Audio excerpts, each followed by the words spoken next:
Sir आज आप लोग जंतर मंतर पे प्रोटेस्ट करने वाले थे, आपको वहाँ नहीं जाने दिया, उससे पहले डिटेन कर लिया, क्या मांगे थी सर? देखिए, आज जंतर मंतर पे हम जो धरना दे रहे थे उसकी 3 बुनियादी बातें थी। एक बात तो ये थी कि हमारे मुल्क में जो लोग जिन लोगों ने नुपुर शर्मा के बयान के ख़िलाफ़ तहरीक चलाई और ये मुतालबा किया कि उन्हें गिरफ़्तार किया जाना चाहिए, उन्हें मुल्क के मुख्तलिफ़ इलाक़ों में बड़ी तादाद में गिरफ़्तार कर लिया गया। बाज़ जगह उन पे गोली चलाकर 2 लोगों को शहीद कर दिया गया और फिर बाज़ लोगों के मकानात को मिसमार कर दिया गया, बुलडोज़ कर दिया गया। तो हमारा कहना ये था कि ये एक बुनियादी बात ये थी कि बुलडोज़र दहशतगर्दी का जो माहौल मुल्क में पैदा हो रहा है, एक बुनियाद ये थी आज के धरने की।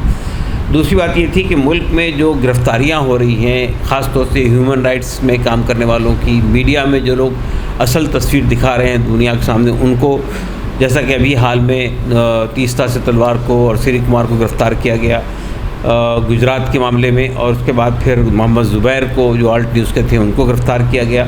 ये दूसरा मुद्दा था, ये दूसरा इशू था जिसको हम पब्लिक के सामने लाना चाहते थे। और तीसरा इशू ये था कि ये सरकार जो नुपुर शर्मा को गिरफ़्तार करने के बजाय उसको सुरक्षा प्रदान कर रही है, सिक्योरिटी प्रोवाइड कर रही है, और दिल्ली बम्बई की पुलिस उसे गिरफ़्तार करने आती है तो उसे गिरफ़्तार नहीं करने दिया जाता है। उसके बरक्स जो है, जो लोग उसकी गिरफ़्तारी का मुतालबा करते हैं, जो पूरी दुनिया के अंदर उसके बयान पे हंगामा हुआ, उसकी गिरफ़्तारी का मुतालबा करते हैं, तो उन लोगों को गिरफ़्तार कर लिया जाता है। ये 3 बुनियादी मुद्दे थे जिस पर हम आज धरना दे रहे थे। और पहला मुद्दा आपका था बुलडोज़र को लेकर कि जिस तरह से बुलडोज़र की कार्रवाई की गई, जो फ़रहीन फ़ातिमा है उनके वालिद का जो घर था उनको तोड़ा गया।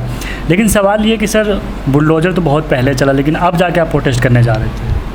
नहीं, देखिए, हमने इससे पहले भी प्रोटेस्ट किया है। बुलडोज़र खरगोन गया तो हमने वहाँ विज़िट किया, हमने यहाँ जहांगीरपुरी में विज़िट किया, और हमने उस मौके पर भी मुतालबा किया था कि ये बुलडोज़र दहशतगर्दी है, इसको रोका जाना चाहिए।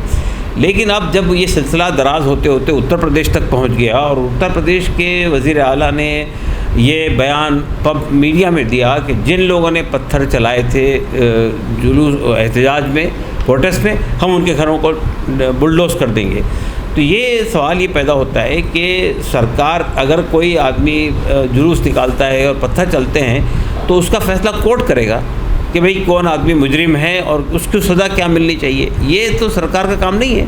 ये कोई रियासत का चीफ मिनिस्टर या मुल्क का प्रधानमंत्री नहीं तय करेगा कि भाई आप मुजरिम हैं और मुजरिम भी आपको बना दे और उसके बाद आपके घर को मिसमार कर दे, सज़ा भी सुना दे। तो ये जो सिलसिला हो रहा है कि पूरे जो अलग अलग विंग्स के इख्तियारात हैं हमारे यहाँ, जुडिशरी का जो इख्तियार है, ब्यूरोक्रेसी का जो इख्तियार है, एडमिनिस्ट्रेशन का जो इख्तियार है, वो सब इख्तियार अगर चीफ मिनिस्टर अपने हाथ में ले ले और कहे कि मैं तय कर दूँगा कौन आदमी मुजरिम है और मैं तय कर दूँगा किसका घर मिसमार किया जाना चाहिए, तो ये सिवाय दहशतगर्दी के और कोई नहीं है, स्टेट टेररिज्म ही है। तो उन्होंने तय कर लिया है, बुलडोज़र चला दिया, फिर आप लोग क्या किए उसकी, जब क्या करेंगे आगे?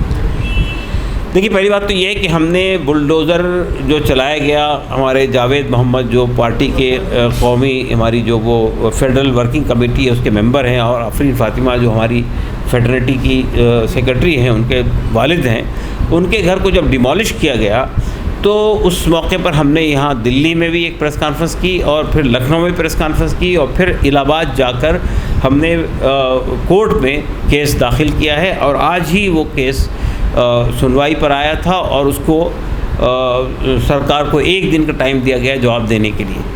तो मैं सोचता हूँ कि जो कुछ कानूनी रास्ते हैं उन सब का हम इस्तेमाल कर रहे हैं। क्या कोर्ट से उम्मीद की जा सकती है कि उनको इंसाफ मिले? देखिए, किसी भी डेमोक्रेसी के अंदर कोर्ट से आदमी नाउम्मीद नहीं होता है पूरी तरह से। ठीक है, हम ये देख रहे हैं कि बाज़ फ़ैसले हमारे ख़िलाफ़ आ रहे हैं, बाज़ फ़ैसले जो है एक तरफ़ा हो रहे हैं, बाज़ फ़ैसले हुकूमत के दबाव में दिए जा रहे हैं, लेकिन इसके बावजूद भी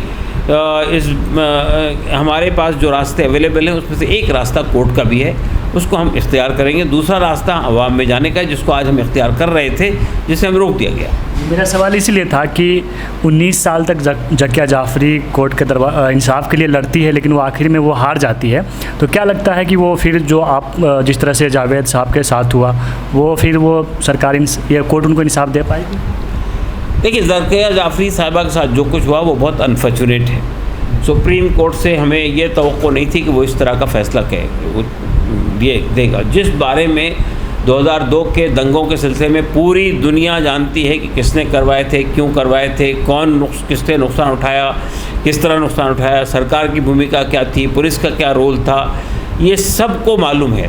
फैसला चाहे कुछ भी आ जाए, लेकिन देश का बच्चा बच्चा जानता है कि 2002 के दंगों में कौन आदमी रिस्पॉन्सिबल था, किसकी सरकार थी, किसकी सरकार में इतने बड़े पैमाने पर लोगों का कत्लेआम हुआ था, किसकी सरकार के अंदर इतने बड़े पैमाने पर लोगों को अपने घरों से उजाड़ दिया गया था। ये सब पब्लिक जानती है, देश की जनता जानती है। अगर अदालत का फैसला उसके बरक्स आता है और अदालत ये कहती है कि गड़े मुर्दे ना उखाड़े जाएँ, तो इसका मतलब क्या हुआ?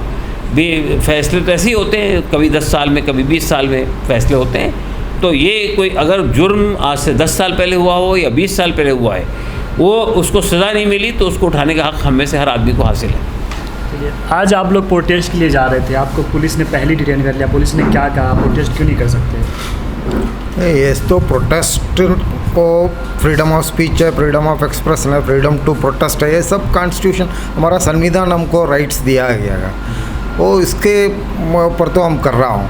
लेकिन आज हमारा दिल्ली का लोग, हमारा दिल्ली का कैडर वहाँ तक पहुँच गया, वो जंतर मंतर तक, लेकिन वो पुलिस वाला ने वो अंदर जाना नहीं दिया था।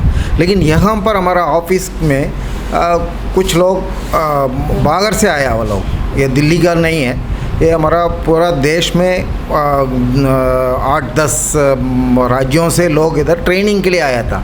वो लोग आज उन्होंने वो बस में जाके वो घूमने के लिए जा रहा था, कुछ साइट सीइंग के लिए जाने की तैयार था, लेकिन पुलिस ने गलती से इनको ये जंतर मंतर जा रहा है बोल के वो डिटेन करके लेके गया था पुलिस स्टेशन। फिर उसके बाद हमारा सदर साहब और कोई नेता लोग वहाँ पुलिस स्टेशन जाके उनसे कारण पूछने के लिए गया था, इन लोगों को क्यों आपने डिटेन किया। लेकिन उन्होंने SHO ने बोला वो आपको भी हम डिटेन कर देंगे बोल के उन सबको लेके वो वहाँ कालका जी स्टेशन में लेके गया था, पूरा दिन रख के वो 3 बजे तक उनको छोड़ा। तो आप लोगों ने जो प्रोटेस्ट का कॉल दिया था, तो आपने प्रोटेस्ट नहीं किया? नहीं, प्रोटेस्ट नहीं कर पाया होगा, वो जंतर मंतर में जाके वो नहीं कर पाया। पूरा पुलिस फोर्स बहुत सारा लगा हुआ था, उसको कोई भी अंदर जाने के लिए नहीं छोड़ा।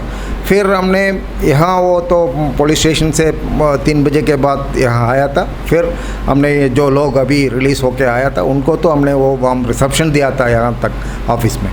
कितने लोगों को डिटेन किया था पुलिस ने? देखिए, पहली बात तो मैं ये बताना चाहता हूँ कि हमने बाज़ाब्ता परमिशन ली थी धरने के लिए, और कल शाम में उन्होंने परमिशन कैंसिल की और सुबह में SHO का फ़ोन आया कि आपको धरना नहीं करने दिया जाएगा।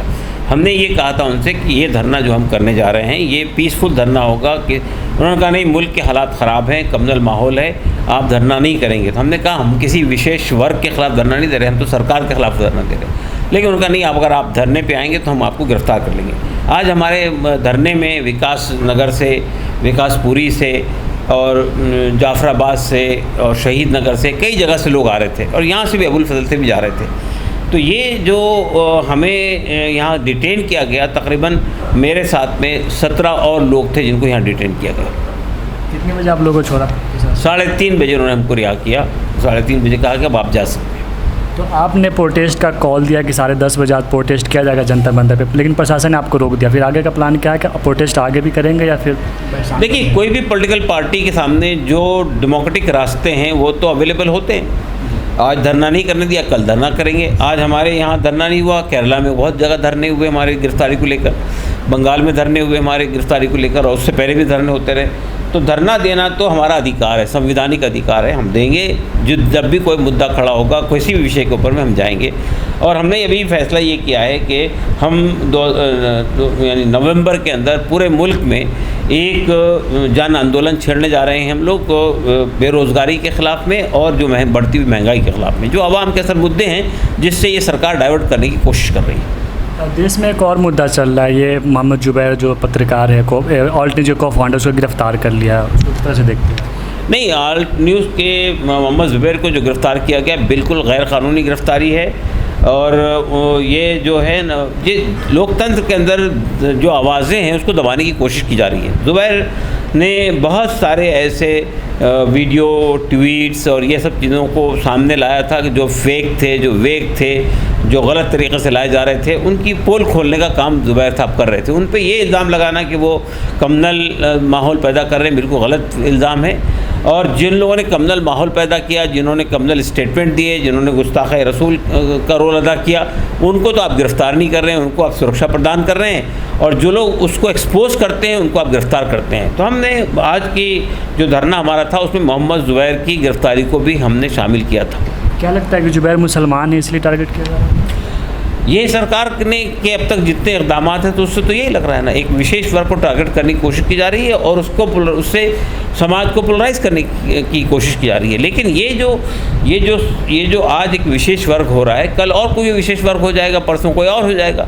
तो ये जो सरकार का तरीक़ा है कि आज एक को टारगेट करो, फिर कल दूसरे को टारगेट करो, फिर तीसरे को टारगेट करो, तो अगर लोग खामोश बैठे रहेंगे तो एक के बाद सबका नंबर लगता रहेगा। जी, मेरा नाम शीमा मोहसिन है, मैं नेशनल जनरल सेक्रेटरी हूँ पार्टी की। तो मैम आप भी आज प्रोटेस्ट में थे? जी, प्रोटेस्ट में जाने के लिए हम लोग तैयार थे और जैसे ही पता चला कि एसपी जी, इसका फ़ोन आया था पुलिस का, SHO का फ़ोन आया था, आरिफ साहब को आया फ़ोन कि प्रदर्शन ना करें, जबकि हम बताने की कोशिश कर रहे थे कि प्रदर्शन करना तो हमारा कॉन्स्टिट्यूशनल राइट है और हमें प्रदर्शन करने से रोकना नहीं चाहिए और डिसेंट को तो वेलकम करना चाहिए, बल्कि ऐसा नहीं हुआ। उन्होंने कहा कि अगर हम जाएंगे तो हमारे ऊपर कार्रवाई होगी। खैर हम लोग तैयार हुए थे, चंद लोग बस चढ़े थे, तो चंद लोग अभी चढ़े नहीं थे, and it was not as if कि ये किया गया था, डिटेन किया गया था, वो जंतर मंतर में हुआ। बिल्कुल हमारे ऑफिस के सामने के रोड पे बस खड़ी थी, लोग वहाँ पे चढ़े थे, वहाँ से डिटेन किया गया और पीछे हमारी गाड़ी थी, हम पीछे आ रहे थे और जैसे ही पता चला कि बस को मोड़कर पुलिस स्टेशन ले जा रहे हैं तो हम वहाँ पहुँचे और सदर साहब और दो साथी हमारे नीचे उतरकर जाकर पुलिस स्टेशन में बात करने के लिए, पूछने के लिए कि आखिर इनका जुर्म क्या है। बस में बैठे रहे, प्रोटेस्ट भी नहीं किया, ऐसे उन लोगों को उठाकर आप ले जा रहे हैं, तो क्या बात है? क्या हमारा लोकतंत्र देश है, कोई तानाशाही देश तो नहीं है? तो ये बात पूछने के लिए गए तो इनको भी डिटेन कर लिया। तो जाहिर है कि देश में जो भी हो रहा है बहुत ही दुखदाई बात है और जो सेक्युलर डेमोक्रेटिक कंट्री है हमारी, उसके ऊपर एक बहुत बड़ा अटैक हो रहा है और अभी लोगों को जागृत करना है कि जो हो रहा है वो बिल्कुल ठीक नहीं है। आज हमारी बारी है, कल आपकी भी होगी और इस देश को बचाने की जिम्मेदारी ना सिर्फ हमारी है बल्कि सबकी है। तो आप हम एक होकर इस देश में लोग इस गवर्नमेंट के ख़िलाफ़ आवाज़ उठाएं और लोगों को बताएं कि किस तरह से नाइंसाफ़ी हो रही है, इंटॉलरेंस बढ़ता जा रहा है, पोलराइजेशन हो रहा है, हेट्रेट हो रहा है, समाज को बांटा जा रहा है, जो देश के हित में बिल्कुल भी नहीं है। सर, जो भी मुस्लिम वोकल है, जैसे आफरीन फातिमा के बारे में कहा जा रहा है कि वो मुसलमानों के मुद्दा पर खुलकर बोलती थी, इसीलिए उनके घर को टारगेट किया, उनके घर को तोड़ दिया गया। तो क्या जो मुस्लिम महिलाएं हैं, जो मुस्लिम कौम हो, उनको डरनी चाहिए या सड़कों पर उतरनी चाहिए? ये डरने की क्या बात है? हम एक आज़ाद देश में आज़ाद नागरिक हैं, तो हमारी आवाज़ बुलंद करने के लिए, बोलने के लिए ये फ्रीडम ऑफ स्पीच और एक्सप्रेशन तो हमें संविधान से मिला है। तो हमें, हमारी इलेक्टेड गवर्नमेंट है, कोई बाहर से आकर कोई ब्रिटिश गवर्नमेंट या कोई फॉरेन गवर्नमेंट नहीं है, हमारे ही लोग हैं जो सत्तामय हैं। तो हम उन तक अपनी शिकायत दर्ज नहीं करें तो फिर कहाँ जाकर करेंगे? ये तो डेमोक्रेटिक राइट है हमारा, एक डेमोक्रेसी में है हम। डेमोक्रेसी कहाँ, अगर आप बोलेंगे तो आपके घर में बुलडोज़र चला दिया जाएगा। तो ज़रूरी है कि लोग जागें, लोग एक हो जाएं। इतनी बड़ी पॉपुलेशन है हमारे, सब एक होकर आवाज़ उठाते हैं तो क्या सरकार को रिलेंट होना पड़ेगा?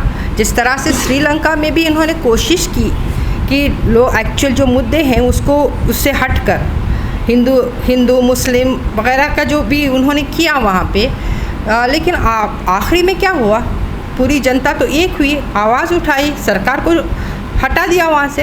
अगर ऐसा ना हो तो बेहतर यही है कि सरकार मान ले, अगर नहीं तो आवाम उठेगी। मिल्लत टाइम्स को आपकी ज़रूरत है, हमारी आप माली मदद करें।